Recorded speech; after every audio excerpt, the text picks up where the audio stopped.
Opa! Aqui estamos de novo, mais uma vez, para o Horizonte Digital. Isso aí, Horizonte Digital, Ivan, mais um dia. E esse é o terceiro episódio da primeira temporada. E a gente está feliz demais de estar aqui com você. Tivemos um tanto de feedback positivo, obviamente que dos mais diversos, de todos os lugares, coisas engraçadas, coisas maravilhosas de se ler. E é um prazer estar aqui de novo com Eliezer Ribeiro. Muito bom, Ivan. Mais um dia, mais um tema aí para a gente abordar de tecnologia e inteligência artificial. Eu sou Eliezer Ribeiro, cientista de dados, mestre em sociologia e atualmente trabalho como head de inteligência artificial na Provider IT. Bom, eu sou Ivan Mendes, trabalho com desenvolvimento de negócios há bastante tempo. Você que está aí é convidado a conectar com a gente, né? E você que está conectado com a gente, você podia deixar o seu like, podia fazer um comentário. E se você puder, compartilha isso com a gente. Compartilha com seus amigos, com pessoas que se interessam por esse tema. Curioso receber tanto feedback interessante, as pessoas falando do quanto que esse conteúdo é rico, o quanto que esse conteúdo tem agregado tanto, né? E o tanto de provocação interessante que a gente tem tido na medida em que a gente prepara esse conteúdo, chega até aqui para a gente discutir sobre esse tema tão relevante para os nossos dias, para você aí. Então, não esqueça de plugar com a gente cada vez mais e conectar os seus amigos com essa grande rede. E hoje, Eliezer, de que a gente vai falar? Então, Ivan, hoje a gente vai falar sobre inteligência artificial no Brasil. E a pergunta, né? Nós estamos preparados? Vamos abordar aí uma série de temas, né? Então, assim, o que o país tem visto, como que o Brasil tem usado a IA, comparações, percepções, se eles acham que é uma ameaça, oportunidade, quem tem usado, como tem usado, comparações com outros países, né? Como que os outros países estão se colocando diante dessa grande revolução que a gente está vivendo. Esse é o tema que a gente vai responder hoje, se nós estamos preparados para isso. Ao final, nós vamos ver até quanto que o Brasil tem investido, tanto de maneira privada quanto pública, em inteligência artificial. E uma verdade, né? Para começar o nosso... O que você acha, Ivan? Assim, qual que é a sua impressão, assim, vendo... O Ivan fez uma mudança agora, veio para o Brasil, né? E viveu um tempo nos Estados Unidos. E, assim, acompanhou negócios aqui no Brasil e lá nos Estados Unidos. Assim, o que você viu em adaptações de negócios para inovação e como que você está encarando isso agora? Então, todo mundo... né? Se lá nos Estados Unidos, na Europa, aqui no Brasil, já é uma realidade a inteligência artificial. Né? Eu estava conversando com amigos sobre o quanto que a gente, sem que a gente se dá conta, isso já está presente no nosso dia a dia. Seja da forma mais icônica, engraçada, quando você transforma uma imagem né? Avança as idades para você checar como é que você vai estar daqui a, sei lá, 20, 30 anos, ou animar uma imagem de alguém de um outro tempo, né? E essa é a forma... simplória, digamos assim, do uso da inteligência artificial. Mas quando a gente fala disso no uso dos negócios, através, como usuários de negócios ou como detentores de negócios, como é que a gente está utilizando isso? Isso já é uma realidade aqui para o Brasil, mas trazendo aí, resgatando um pouco da memória nossa, minha memória do tempo vivendo fora, a percepção que eu tenho é que inteligência artificial, e a gente tem dado para falar disso, ele é mais utilizado no Brasil com essa perspectiva de entretenimento, tem uma linguagem muito mais social, ao meu ver, né? Uhum. É a preocupação, às vezes, do usuário de fazer uma imagem melhor de si, para postar em umas redes, para produzir um texto melhor, algo que você vai falar um pouco mais com propriedade disso, quando... a percepção que eu tenho em outros lugares é que existe uma estratégia diferenciada no uso da inteligência artificial, melhorando os negócios, aumentando a produtividade na indústria. Então, aí uma pergunta que também a gente pode discutir, isso tem a ver com a nossa maturidade de fazer gestão, isso tem maturidade no uso das tecnologias, e uma perda de uma oportunidade, ou o não foco certo na hora certa, ou tem a ver com a experiência de ter chegado mais cedo em outro lugar? Eu queria explorar um pouco mais antes, Ivan, sobre assim, o que você viu lá que estava muito em voga, assim, entrega, atendimento, se você sentia essa coisa lá nos Estados Unidos, eu queria explorar um pouco mais essa experiência, que eu acho que isso é uma oportunidade boa que a gente tem. Olha, para tudo, aliás, desde a aquisição de um bem ou um serviço, seja num supermercado, num restaurante, o uso né, de qualquer que seja o transporte público, o uso dos serviços públicos, né? Era natural você ver a solução embarcada da inteligência artificial, né? E tem aí uma percepção que é o quanto que isso acelera um negócio, o quanto que isso agrega uma experiência diferenciada do cliente. Pensa, por exemplo, sobre o uso, já é teste lá na Califórnia, os carros que você não precisa mais de um motorista. Chegou a andar? Não cheguei. Né? Eu cheguei a ver isso. Estava no início, Estava né? no início. Eu vi isso sendo testado em Austin, no Texas. E era estranho, porque de repente você via 2 carros na rua, sem motorista, com um destino, interagindo com os outros carros com motoristas, com o sinal de trânsito, com tudo aquilo, e já é uma realidade, né, que a gente percebe lá. Isso foi lançado agora recentemente na Califórnia e já existe já as pessoas que fazem uso disso através de uma plataforma de aplicativo, né, o mesmo que a gente usa aqui, né, o Uber ou outros como. E para além disso, a distribuição, a entrega, né? O uso de drones para fazer entrega de produtos, seja do Amazon, seja do próprio Walmart ou coisas como essa. É tanta coisa que eu fico pensando o quanto que isso vira natural também, né, para quem está lá, né? E assim, depois de um tempo eu começo a perceber que, poxa, esse tanto que às vezes assusta para a gente aqui era tão percebido como um valor lá, será se isso tem a ver com o ambiente, como é que está sendo desenvolvido, enfim. Entendi. Então, é perceptível.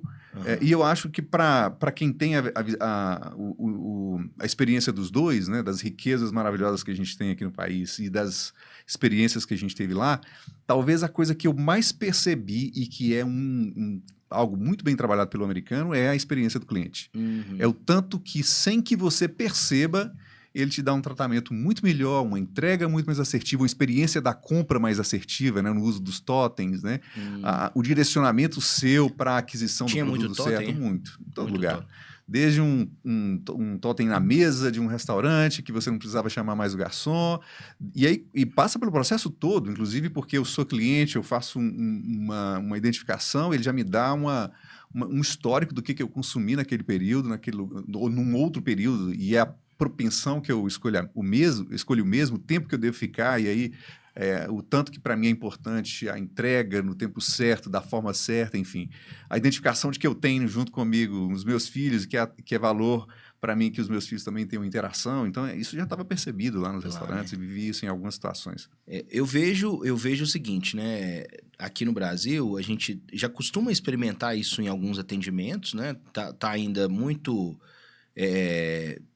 específico em alguns lugares, que inclusive que são redes internacionais, né? Eu vi isso outro dia numa loja de esporte, que aí você chega lá e você não precisa mais ter um atendente, né? Você coloca numa caixa e aquilo já calcula para você e você já faz o pagamento direto, né? Mas aí, assim, a gente começou a explorar isso nos episódios anteriores, que é, assim, como que o brasileiro lidar com a inteligência artificial.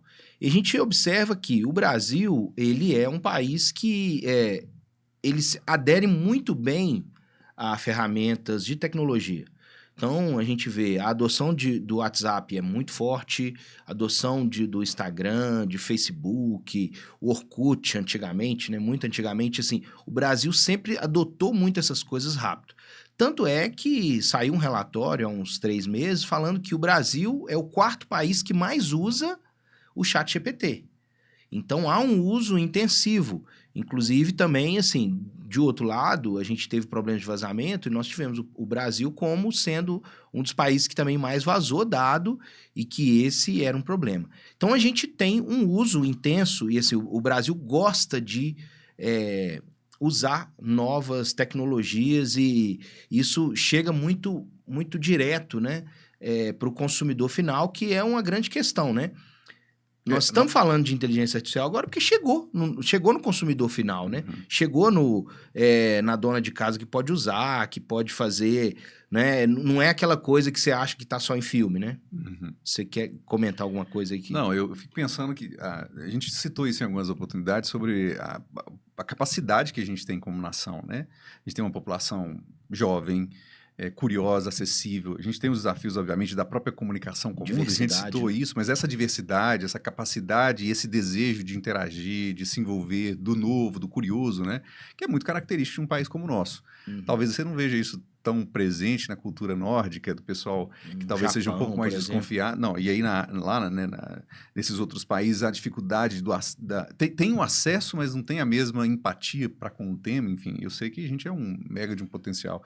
E o exemplo está aí, como você mesmo disse, a gente é usuário de tudo isso aí há muito tempo, com um volume muito maior, né? Uma mídia nova que surge, ou então um problema que se teve com uma mídia social, surge uma nova e rapidamente você tem um volume absurdo de downloads, enfim. É um potencial maravilhoso. Uhum.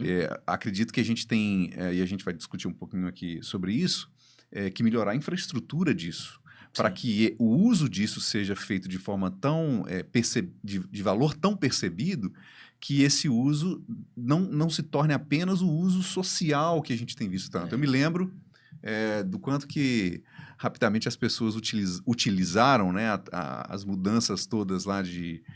enfim, o uso do texto na sua comunicação proveniente de uma inteligência artificial, as imagens, enfim, em detrimento de outras coisas que são muito mais... agregariam muito mais, né? Como a própria pesquisa, de outras coisas, né? Enfim... A gente tem, Ivan, inclusive a gente separou para esse nosso episódio, a gente pegou algumas pesquisas que foram feitas para a gente perceber o que o brasileiro tem feito sobre isso, né? E o que ele pensa e como que ele usa. E aí é legal a gente ver os dados para a gente comunicar um pouco com os dados. Felipe, se você puder colocar para a gente, por favor. Eu vou falar primeiro de uma pesquisa nacional da Quest. A Quest é um instituto aqui de Belo Horizonte que já tem uma amplitude nacional e internacional. Ela fez uma pesquisa com 2.045 respondentes, e essa com uma amostra que é representativa para todo o Brasil, e a gente tem, né, a pergunta, né? Você já usou alguma ferramenta de inteligência artificial? E só 21% diz que sim, e 76% diz que não usaram ainda. Deixa eu perguntar sobre isso, Eliezer. Essa é a percepção, ou ela usou de alguma forma e ela não percebeu que aquele algo que ele utilizou era inteligência artificial, não? Isso falando sobre pesquisa, né, Ivan? Assim, a pesquisa, ela pega o cara de bate-pronto, né? Fala assim, ó, você já usou ou não? Sim, aí ou o cara não entende se, por exemplo, o Netflix é uma inteligência artificial, ele não entende que a Alexa é inteligência artificial, que o Uber que ele pega tem inteligência artificial, né? E aí, assim, uma série de mecanismos que tem... Se pega a própria rede social, é um tipo de inteligência artificial. Então, assim, a percepção das pessoas é que, assim, não usou, mas isso está no dia a dia delas em várias coisas. Mas é muito importante essa primeira resposta, né? Até para o entendimento dela de que... Do que ele acha, né? Do que ele acha. A gente pode entrar agora, assim, quem que são esses 21%? Né, para a gente entender quem tem essa noção de que estou utilizando a inteligência artificial e qual que é o perfil desse usuário.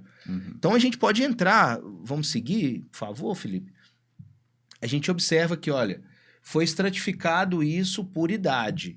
E a gente percebe que quem usou mais é entre 16 e 34 anos, entre 35 e 59 anos. Então, os mais jovens usam mais a inteligência artificial. Seguindo, para a gente adiantar, a gente faz um recorte por escolaridade. Aqueles que têm menor escolaridade indicam que não usaram, né? Que menos pessoas disseram que usaram. Enquanto, olha só, daqueles que têm ensino superior, 42% disseram que já utilizaram. Então, há também um recorte que a gente percebe de idade, um recorte de escolaridade. Vamos seguir, se tem para a gente ver mais a respeito? E sobre renda, há um recorte de até 2 salários mínimos, de 2 a 5 salários mínimos e mais de 5 salários mínimos. E a gente vai ver que à medida que vai aumentando a renda, vai aumentando também a resposta de que já utilizaram inteligência artificial. Isso dá para a gente concluir que existe um público que está consciente de que já usou, existe um grande público que ainda não está consciente que usou ou não utilizou realmente, e geralmente mais jovens que usaram, de classe mais alta e com maior escolaridade. Então, a gente percebe que o uso da inteligência artificial tem um elemento social importante e significativo. Eliezer, e essa percepção do que é inteligência artificial? Porque eu vi uma mensagenzinha há um tempo atrás, alguém dizendo que se você entende que é inteligência artificial apenas um chat GPT, é como se você estivesse pensando que Facebook é a internet, é a única coisa. Né? Isso aí. Então, isso não pode passar também de alguma forma pela percepção acerca do que é a inteligência artificial? É isso aí. É importante, inclusive, Ivan, um dos elementos dessa motivação nossa é orientar as pessoas a entender o que é isso, porque quando a gente entende, a gente começa a investigar, estudar, pesquisar, e isso começa a fazer parte da nossa vida. Então, assim, é importante as pessoas se conscientizarem da relevância disso no nosso dia a dia. Tem um recorte social nisso importante, que as pessoas... Acesso, né, por exemplo. As pessoas que têm mais acesso usam mais e têm essa consciência. Então, assim, é importante a gente notar isso e conversar sobre isso. E as ferramentas, a gente vai perceber que elas estão para todos os lados. A gente tem aí, cada dia mais, o lançamento de soluções de inteligência artificial que estão chegando lá na ponta para resolver uma série de problemas de negócio. Inclusive, o próximo podcast nosso, nós vamos falar como que as empresas podem adotar a inteligência artificial para resolver problemas de negócio no dia a dia. Mas, enquanto isso, a gente fica com essa pergunta aqui. O Brasil tá preparado para IA? E aí a gente pega a avaliação das pessoas, né? A experiência que as pessoas têm com as ferramentas. Qual que é essa experiência? Passa, por favor, Felipe. Se quiser comentar, Ivan, falar sobre isso, né? A pergunta, né? É importante você ler a pergunta, porque o nosso ouvinte do podcast no Spotify também depois sabe o que a gente está falando, né? É totalmente significativa a percepção de que é positiva, né? A pergunta é como você avalia a sua experiência com essas ferramentas. E positivo diz que é 76%. E 19% regular, 3% negativa, não souberam, não responderam, 2%. Então, é uma coisa, assim, as pessoas que usam veem de maneira positiva. Percebem o valor. Percebem valor naquilo. Então, assim, tem muita gente que fala assim, eu não vou usar IA porque eu não tenho tempo, eu tô correndo no meu dia a dia e tal, o que eu faço? Cara, usa IA que você vai ver que você vai ganhar tempo, que você vai resolver muitas demandas suas. E aí, outra pergunta, que a gente até começou a pensar sobre isso nos episódios para trás, né? Isso é uma ameaça ou é uma oportunidade? E isso, a resposta a isso pode dar para a gente uma direção para o que foi perguntado anterior. Da percepção da importância, do uso, né? Porque o tanto que você percebe de algo como uma ameaça, né? E dependendo do tanto que essa ameaça, você pode ou não fomentar isso, desenvolver, querer ajudar no desenvolvimento disso ou não. Uhum. Né? Então, essa é uma pergunta que eu acho que é uma pergunta para a nossa discussão, porque essa percepção como ameaça, eu não tenho dado, talvez a gente tenha aqui algum dado para mostrar, se lá fora esse tema é percebido como uma ameaça. Uhum. Existem outras coisas que são tão mais relevantes a eles discutirem, né? Do que discutir se é uma ameaça ou não. Mas vamos ver o dado que ele fala pra gente, que aí ele tem, né? A inteligência artificial é o que para a humanidade? É uma oportunidade? 46% disseram que é uma oportunidade. E 37% diz que é uma ameaça, e 17% não sabe ou não respondeu. Ou seja, ainda é percebido como oportunidade. Tem um público que vê como oportunidade e outro público vê como ameaça. Como ameaça. E aí a gente percebe o desconhecimento, que é grande, a gente viu lá no início, né? Uhum. Mais de 70%. Se desconhece, aquilo que a gente desconhece, a gente tem medo. Não é? Se a gente não sabe o que tem no escuro, a gente não fica aí no escuro, né? Se a gente não sabe o que tem atrás da porta, a gente não abre a porta, né? E aí, a pessoa que não sabe o que é a inteligência artificial, acha que tem medo. Aliás, a gente recebeu um feedback de telespectadores, de pessoas que ouviram também as nossas conversas aqui, da importância que é o Horizonte Digital nesse ecossistema, né? Uhum. Porque a gente quer, inclusive, trazer informações, dados como os que a gente está trazendo, pesquisas e também trazer essa discussão Porque num país com as nossas características, né? Uhum. Culturais, religiosas, políticas, né? Dependendo como o tema é abordado, a percepção de que é uma ameaça, de que é uma oportunidade, ela muda Muda. fatalmente, né? Muda. Muda rapidamente. Né? As lideranças que estão abordando isso, como estão abordando isso, assim, vão afugentar ou vão aproximar do uso, né? E esquece, né? Muita gente esquece que essa temática não é uma temática necessariamente ou exclusiva de uma posição política num período, que quer dizer de uma... Não, isso é um tema Que tá aí. que tá aí. Eu vi uma expressão esses dias que eu achei muito interessante, que é assim, olha, o gênio saiu da lâmpada, a gente não consegue colocar ele mais. Então a gente vai ter que lidar com isso. Essa é uma realidade. É uma realidade. Tá na nossa realidade. Então não adianta eu falar assim, eu sou contra inteligência artificial. Não tem opção. Não tem essa opção. Assim, essa opção já está dada. Então, assim, como que nós vamos lidar com isso? Essa é a questão. Não é quando vamos lidar com a inteligência artificial, é como que nós vamos lidar com a inteligência artificial. Você sabe que esse período que a gente está agora é um período que normalmente as pessoas trabalham muito com esse conceito do planejamento estratégico, né, do desenvolvimento de um plano de curto, médio e longo prazo. A gente tem feito isso lá quando a gente está desenvolvendo negócios ou atuando em negócios. E essa é uma questão que sempre vem, né?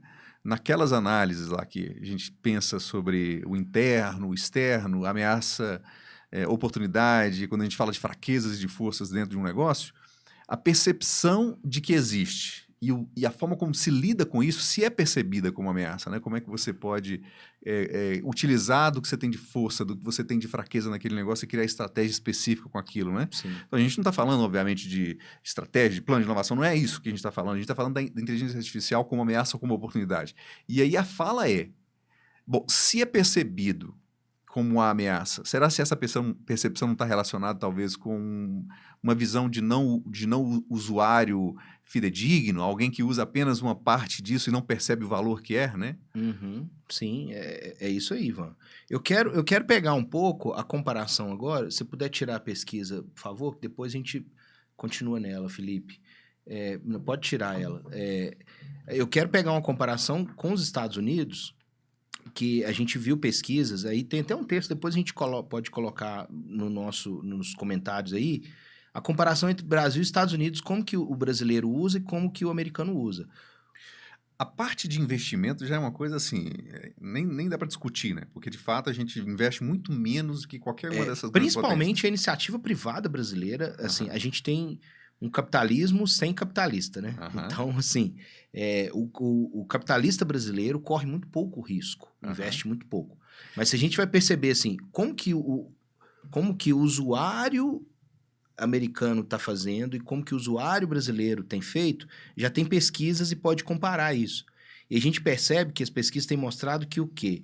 O usuário americano tem colocado muito para problemas de negócio, tem colocado muito para problemas na indústria, né? Desafios da indústria, e o brasileiro usa muito mais, como a gente tem essa facilidade de receber isso, o brasileiro usa muito mais para problemas corriqueiros do dia a dia, da criatividade, porque assim, o que a gente percebe nesse momento agora é que a inteligência artificial está pegando de frente a área de criatividade. Então, assim, a criação de vídeo, criação de imagem, criação de texto, criação de roteiro, isso está sendo impactado, assim, de maneira muito direta.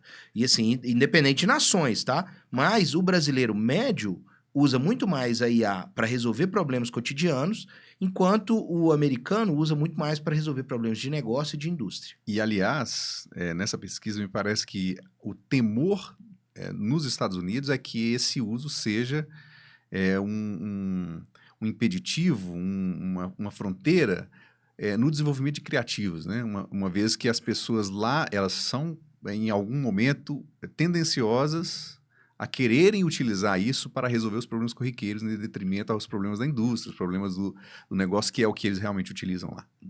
Assim, a gente, assim, tem até para pensar aqui, Ivan, a gente trouxe um dado importante de uma pesquisa da Fiesp, que é a Federação, a Federação das Indústrias de São Paulo, que fez com gestores de empresas lá, são 304 respondentes, e a pesquisa é bem reveladora, porque falou assim, olha, qual que é o nível de conhecimento da sua empresa sobre IA?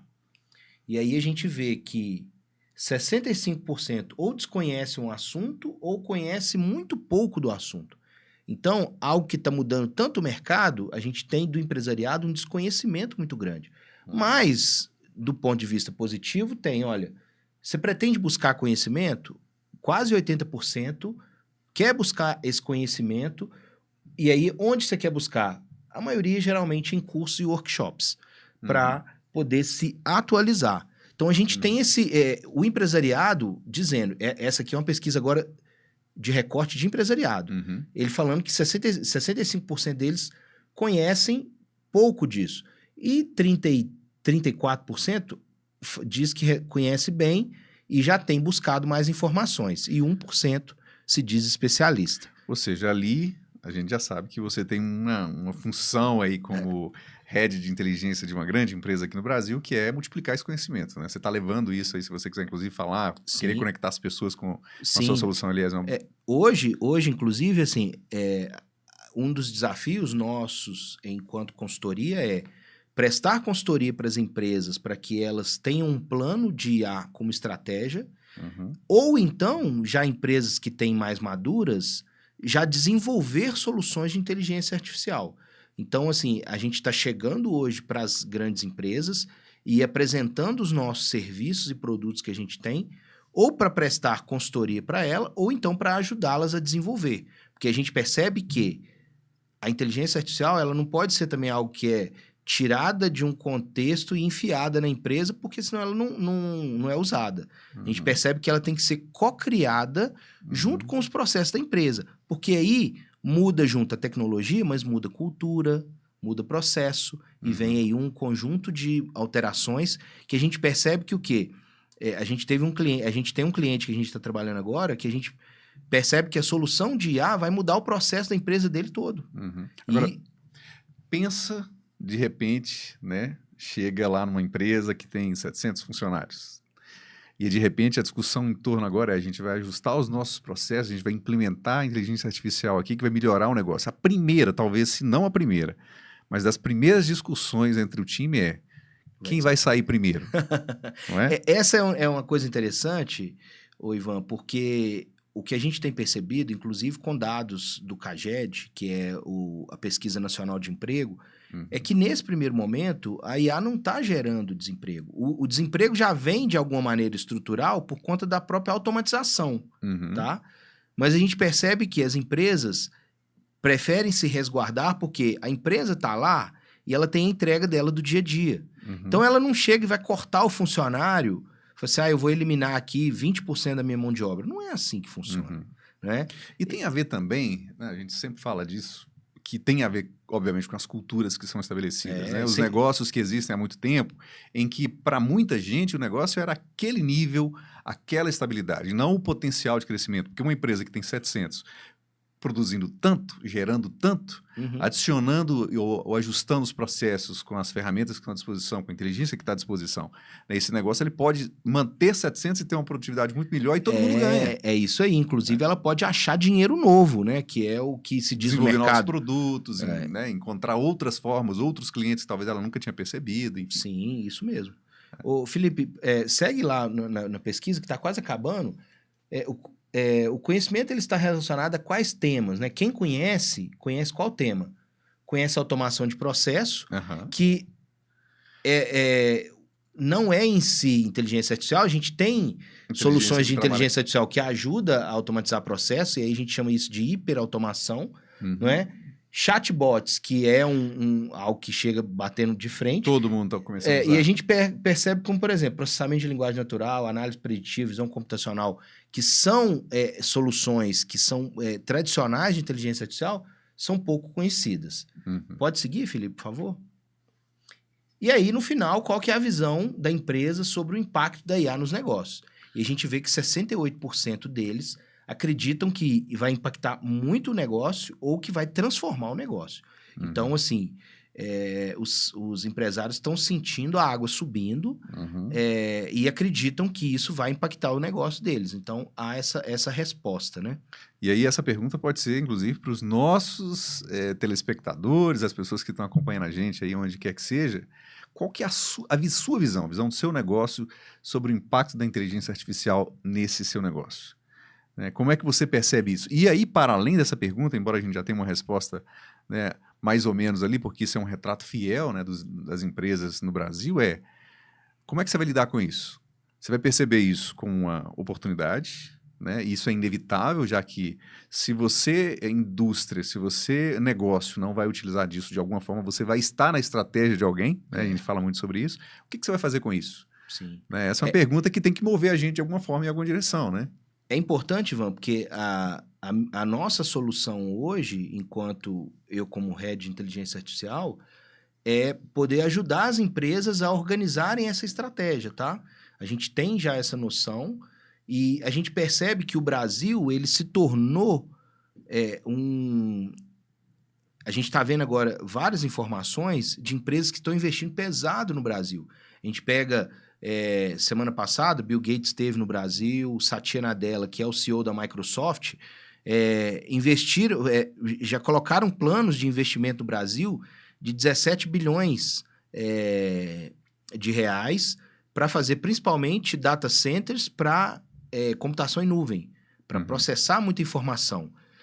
A gente vê a Amazon. A Amazon é a principal liderança de processamento em nuvem hoje no mundo, também investindo mais de 10 bilhões de reais também no Brasil para fazer data centers. Inclusive, alguém falou que a gente pode correr o risco de muitas comunidades serem um grande data center cercado de favela, né? É um drama. Mas agora, o Brasil tem um ponto muito positivo, que primeiro, ele está muito bem localizado no mundo, e aí ele tem uma posição geográfica e de influência grande, e o Brasil tem energia barata e limpa e em quantidade que faz trazer essas empresas para investirem aqui. Que, aliás, foi tema de uma das nossas discussões um tempo atrás, né?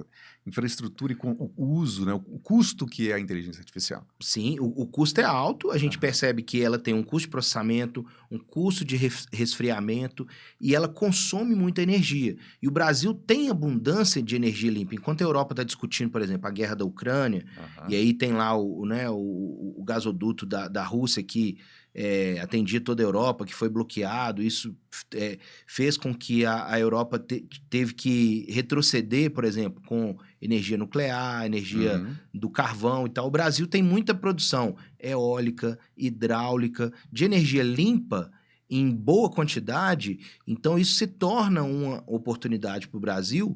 E aí, assim, essas empresas estão de olho no Brasil para aqui também ser terra de inovação. Então, a gente tem, por exemplo, a Huawei, que é uma empresa chinesa, ela está investindo pesado no Brasil, também para trazer nuvem para cá. Assim, a gente usava a Huawei nos celulares, né, naquele chipzinho de internet.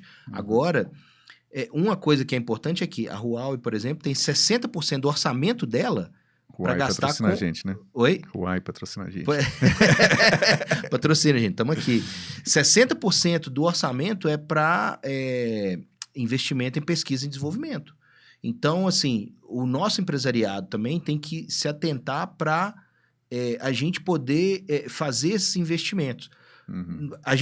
O nosso público pode esperar que no próximo episódio a gente vai falar como que o empresário pode investir com menos risco, né? E aí, como fazer isso, né? E aí uma dica, né? Que a gente falou, inclusive, em outras situações aqui. O fato de isso ser ainda algo talvez um pouco escuro, né? Ainda a gente está num ambiente que não está tão transparente, assim, tão claro, neblina, assim, né? numa neblina. A gente falou sobre isso, né? Num dos encontros.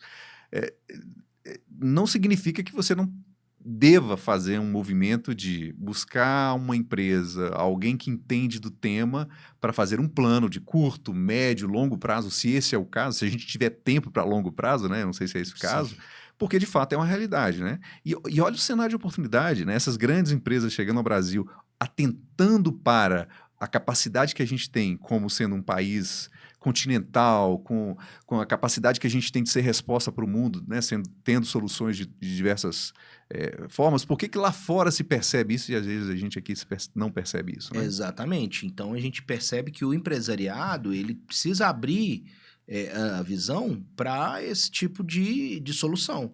As outras empresas internacionais estão abrindo para isso, e o Brasil tem muito empreendedor E, assim, a gente percebe que a gente começa a ter grandes empresas, né? Nubank, iFood, Mercado Livre, que é argentino, mas investe muito pesado no Brasil. Então, o assim, Mercado Livre, o maior mercado do Mercado Livre provavelmente deve ser o Brasil, né?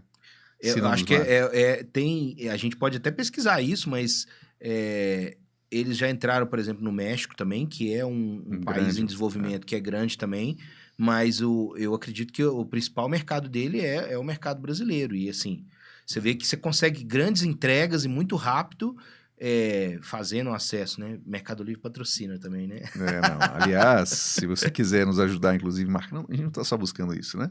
Mas a gente quer uma conexão com todo mundo, né? Sim. Quem sabe a gente não pode ter, sendo parte dessa discussão, essas grandes empresas. A gente Sim. quer ter acesso e quer ser parceiro nesse desenvolvimento. É do nosso interesse que esse tema ganhe o maior número de audiência possível para que a gente tenha discussões aqui que sejam, de fato, positivas, né, em torno desse tema. A pergunta, então, Elias, a gente está, de fato, num cenário que a gente pode chamar o Brasil preparado para tudo isso, ou a gente está num momento que a gente tem que andar uma légua ainda para poder chegar nesse estágio? Vamos chegar para responder essa questão, Ivan, porque ela é a questão central do nosso podcast hoje, do nosso episódio. E aí vamos ver, foi lançado no final de julho um Plano Brasileiro de Inteligência Artificial. A gente tinha a IBIA, que era a Estratégia Brasileira de Inteligência Artificial. Ela era muito modesta, tinha algumas empresas, algumas confederações estavam encampando isso, mas agora o governo brasileiro lançou um projeto, IA para o bem de todos, e a gente pode comparar os investimentos mundo e Brasil e a gente conseguir responder um pouco essa pergunta. Se puder abrir para a gente, Felipe, a pesquisa, os investimentos estatais e privados em inteligência artificial, se puder passar, por favor, olha só. Os Estados Unidos, né, no quadriênio de 21 e 24, investimento público foi de 63 bilhões, isso já está tudo aqui em real, tá? Para a gente poder comparar. E o investimento privado em somente um ano, que foi o ano de 2023, que está consolidado, foi de 63 bilhões. Então, a gente tem um investimento privado lá muito forte. O mesmo de um período, né? É o mesmo de um período inteiro do investimento público, né? Enquanto isso, a gente tem a China com um investimento público que foi planejado esse ano de 306 bilhões. É muito dinheiro público investido nisso. E eles já têm um projeto já de 10 anos de inteligência artificial. Então, quando você vai ver, por exemplo, a gente tem a plataforma do Google Patentes, que aí a maioria das patentes nessas áreas são chinesas. Então, a gente percebe que esse investimento tem trazido retorno. E, de outro modo, privado, a gente tem lá 39 bilhões. Esses dois países são os países que lideram a corrida de inteligência artificial nível mundo. E aí, se a gente for pegar o Brasil está no nível de grandes nações. Muito aquém muito aquém dos líderes. Então, assim, a gente vai pegar Alemanha, França, Reino Unido, planejam gastar a Alemanha 29 bilhões, a gente não tem dado do investimento privado lá, França 14 bilhões, Reino Unido 18 bilhões, e o Brasil, com esse novo projeto, um projeto de 23 bilhões de investimento do ano de 24 até o ano de 28. E um investimento privado de 1 bilhão, que é estimado, né, 1 bilhão,06 para esse período dos próximos 4 anos. Então, esse projeto, né, o IA para o bem de todos, ele tem uma visão coletiva e a gente pode perceber como que ele está desdobrado. Se a gente tem a próxima apresentação, ele está em ações de impacto imediato, 435 milhões, infraestrutura e desenvolvimento de IA, 5,7 bilhões, inclusive há projetos do Brasil ter o seu próprio data center público, isso é uma solução, um modelo de linguagem também brasileiro, há um investimento nisso, né? Difusão, informação e capacitação em IA, um pouco mais de 1 bilhão de reais, IA para melhoria do serviço público, 1 bilhão e 800, IA para inovação empresarial, 13, quase 14 bilhões. Isso aqui, são projetos editais que estão abertos que serão abertos para que as empresas invistam em projetos de inteligência artificial. E apoio de processo regulatório governamental, 103 milhões, formando um projeto aí no final de 23 bi para os próximos 4 anos. E aí, Ivan, o Felipe pode tirar da tela, por favor, e voltar para o... Para a gente chegar, concluindo a nossa conversa nessa etapa, se o Brasil está preparado ou não para IA.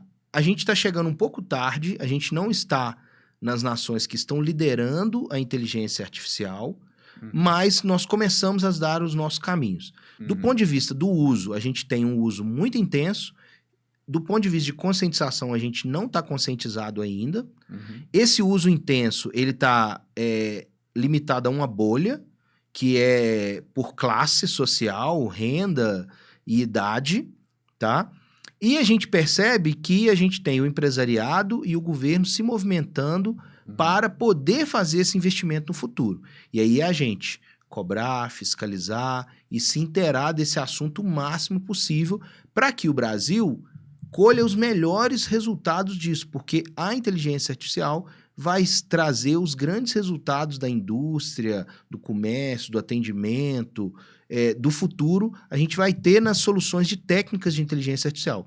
IA não é só ChatGPT, é muito mais do que ChatGPT. E lembrar que, né, você acabou de falar e frisando isso, né? O investimento em inteligência artificial significa que a gente vai estar muito mais preparado para competir em tudo que o mundo demanda do Brasil, né?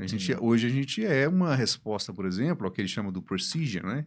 Que é o dado a inteligência trabalhando no agro, né? Como é que você pode produzir melhor lá e o quanto que isso é resposta para as demandas do mundo em relação ao que a gente produz. Tudo bem, a gente tem aí, quando a gente compara, né, e aí a gente vai lembrar dessas comparações porque pensa lá nas Olimpíadas, né? Os Estados Unidos e China estão dominando há muito tempo lá o quadro de medalhas, e a gente fica feliz às vezes em ser 22º, 23º, que seja, né? Um país que tem a população que o Brasil tem, a capacidade que a gente tem de produção, né? O volume de gente que poderia estar competindo melhor. Então, ser terceiro, quarto nesse ranking, né? E aí comparando com a Alemanha, com a França, que tem uma população muito menor, que tem uma posição não tão estratégica como a nossa, assim, isso não é um mérito, embora a gente sabe que a gente está diferente das muitas outras nações que talvez não focou nisso ainda. Mas a verdade é, a gente está no páreo de alguma forma, mas a gente não está preparado. Precisa melhorar. A gente está aqui para isso. Então, sua contribuição aí do outro lado, a gente aqui levando esse debate, eu vi que existe um investimento grande na formação, né? Existe um valor, um orçamento planejado para que haja uma formação melhor, né? E a resposta a gente vai ter, obviamente, num país sendo muito mais competitivo no mundo. É isso aí, é o que a gente espera e a gente quer trabalhar para isso, né, Ivan? Você como um gestor de projetos, eu como um head de inteligência artificial, vamos trabalhar para que a gente tenha esse desenvolvimento no país e a gente precisa da sua ajuda, né?